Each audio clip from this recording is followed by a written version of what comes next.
ছোট্ট একটি ঘটনা, মুসা নবী রাস্তা দিয়ে হাঁটেন, দেখেন এক মহিলা রাস্তার মধ্যে পড়িয়া কান্না করতেছে। মুসা নবী বললেন, ও নারী, আপনি কান্না করেন কেন? তখন নারী বলল, ও মুসা, আমি কান্না করি, আমার সন্তান মারা গেছে।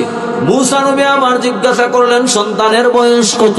তখন নারী বলল, ও মুসা, আমার সন্তানের বয়স মাত্র 350 বছর। মুসা নবী আশ্চর্য হয়ে বললেন, ও নারী, তোমার সন্তানের বয়স মাত্র 350 বছর। মুহাম্মদের উম্মত যারা, তাদের হায়াতেই পাবে 60 থেকে 70 বছর। আপনি যদি 350 বছর বাঁচিয়া এরপরেও যদি নিজেকে যদি আঁকড়ে ধরতে না পারো, নিজের যদি বুঝটাকে যদি কন্ট্রোল করতে না পারো, সন্তান মারা গেছে এর জন্য হাউতাস করে যদি কান্না করো, মুহাম্মদের উম্মত যারা 60 থেকে 70 বছর জিন্দেগি বাঁচবে, ওরা যদি মারা যায়, কিভাবে মা বাবারা তারা নিজেকে কন্ট্রোল করবে? কিভাবে নিজের বিবেককে কন্ট্রোল করবে? কারণ আমার সন্তান মাত্র 60 থেকে 70 বছর বাঁচলো, বাঁচার পরে আবার মৃত্যুবরণ করলো, তারা কিভাবে নিজেকে কন্ট্রোল করবে? ও নারী, আপনি কান্না করবেন না। তখন নারী আশ্চর্য হয়ে বলল, ও মুসা, আপনি কি আমার সাথে খামখেয়ালি করেন নাকি?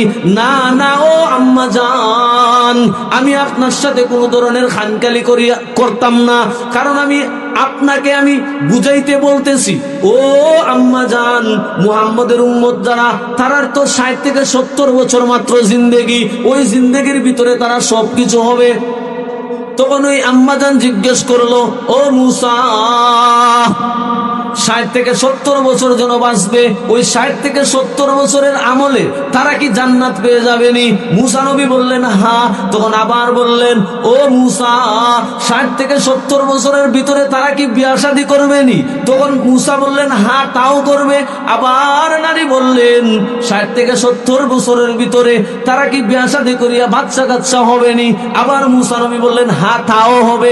তখন নারী আশ্চর্য হয়ে বললেন, এটা কিভাবে সম্ভব? তখন মুসা নবী বললেন, এটা এইভাবেই সম্ভব, যিনি মুহাম্মদ, ওই মুহাম্মদের উম্মত যারা, আমার আল্লাহ তাআলা মুহাম্মদকে এত ভালোবাসেন, একমাত্র মুহাম্মদের বরকতেই সবগুলা সম্ভব।